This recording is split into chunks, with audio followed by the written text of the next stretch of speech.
তোমাদের অস্তিত্ব বলতে কোনো জিনিস ছিল না, আমি আল্লাহ দিয়েছি। কোনো ব্যক্তি কি জানতো তার চেহারাটা কিরকম হবে?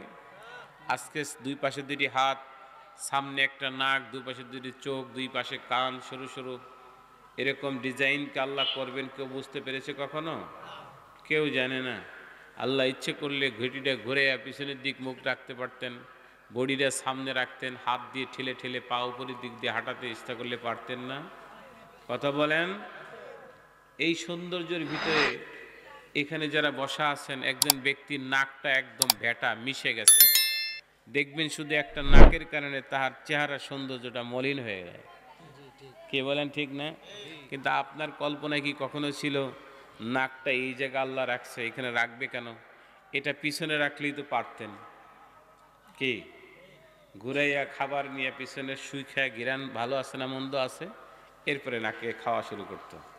কিন্তু আল্লাহ তা করেননি, সুবহানাল্লাহ বলেন। অথচ তারপরেও আল্লাহকে অস্বীকার করে বলছে, আল্লাহকে বিশ্বাসই করছে না। এই জন্য আল্লাহ বলছেন অকুনতুম আমওয়াতান, তোমরা ছিলে মৃত্যু। সুবহানাল্লাহ বলেন।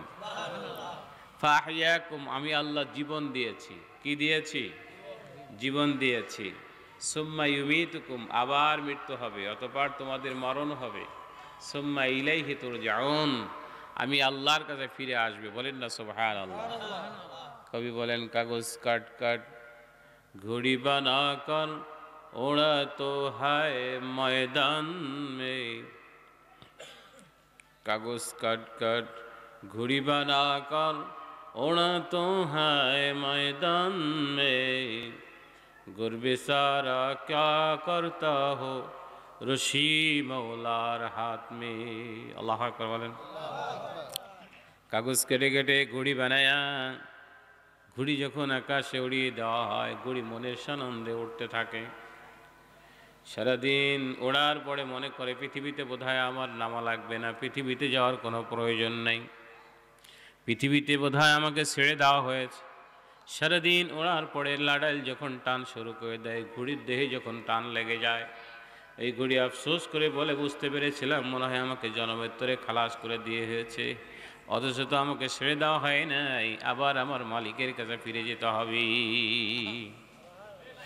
বন্ধুরে,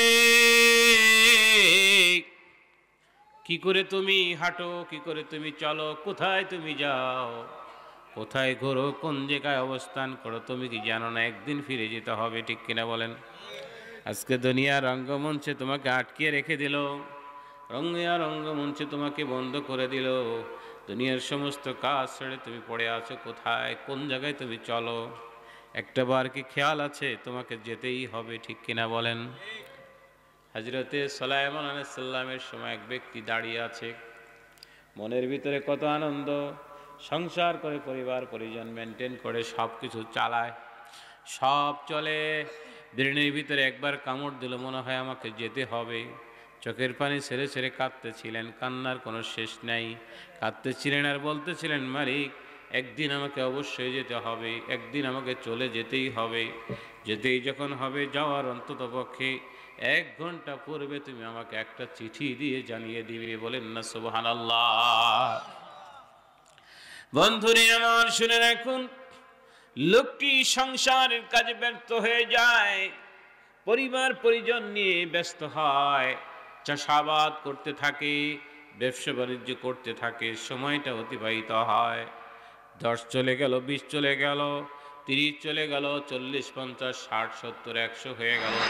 একটা বারের জন্য মালিকের সাথে দেখা নেই, একটা বারের জন্য মালিকের সাথেও কোনো কথা নাই, তার দিকে সাড়াও দেয় না। তিনি যেভাবে বললেন সেই কাজগুলো সে করে না। ইন দি মিন টাইমে মালাকুল মউত আজরাইল আলাইহিস সালাতু ওয়াস সালাম সামনে দাঁড়িয়ে যায়। বলেন না সুবহানাল্লাহ।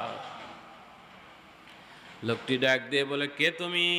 কোথায় তোমার বাড়ি? কোথায় তোমার ঘর? কি পরিচয়? কেন তুমি আমার কাছে দাঁড়িয়েছো? কেন এসেছো?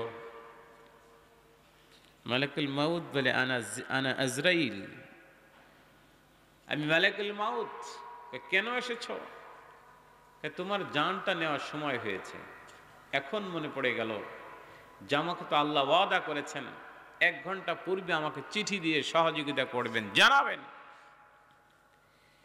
এই মালাকুল মউত তুমি আমার কাছে এসেছো আমার জান নেওয়ার জন্যে, অথচ মৃত্যুর আগে আমাকে একটা চিঠি দেওয়ার ওয়াদা আমার আল্লাহর সাথে আছে।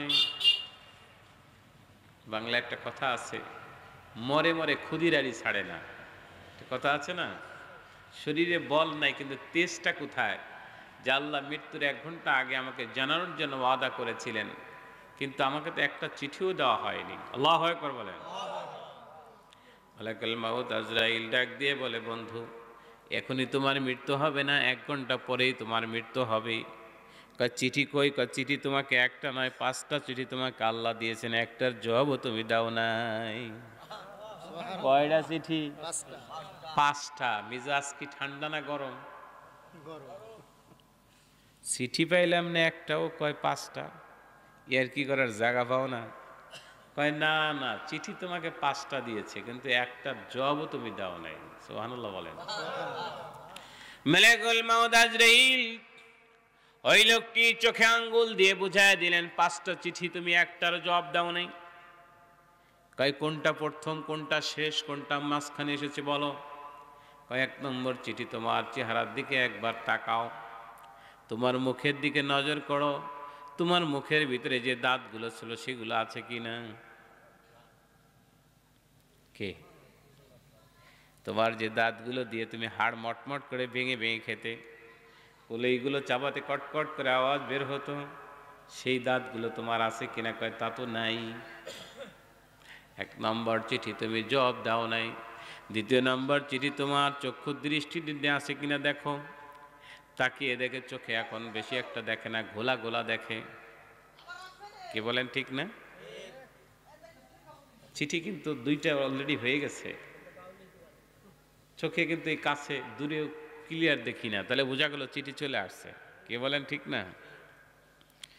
বন্ধুরে আমার, লোকটির চেহারার দিকে তাকিয়ে বলে, তোমার যে চুলগুলো কাঁচা ছিল, চুলগুলো এখন কাঁচা, দাড়িগুলো কাঁচা আছে কিনা?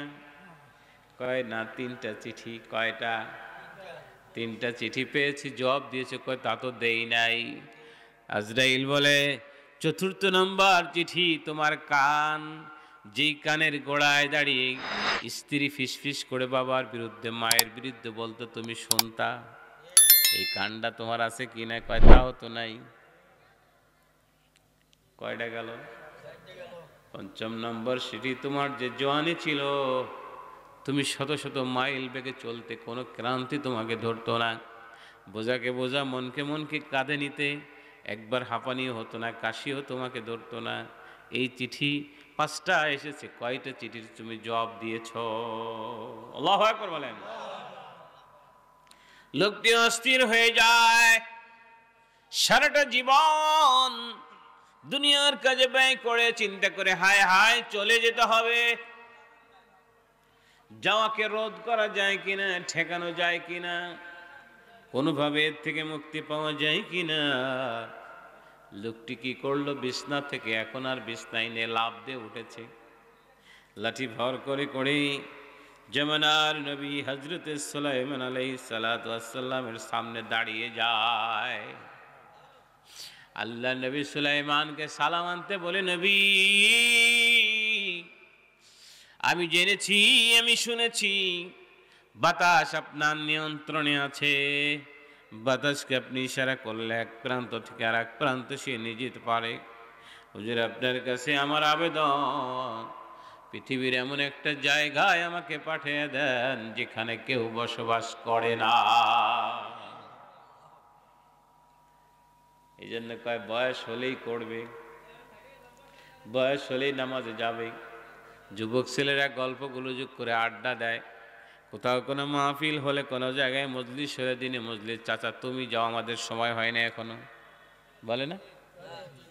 তুমি যাও আমাদের সময় এখনো কি আসে নাই, আমরা আসতে এই তো এত তাড়াতাড়ি হুজুর হয়ে গেলে চলবে কেমনে?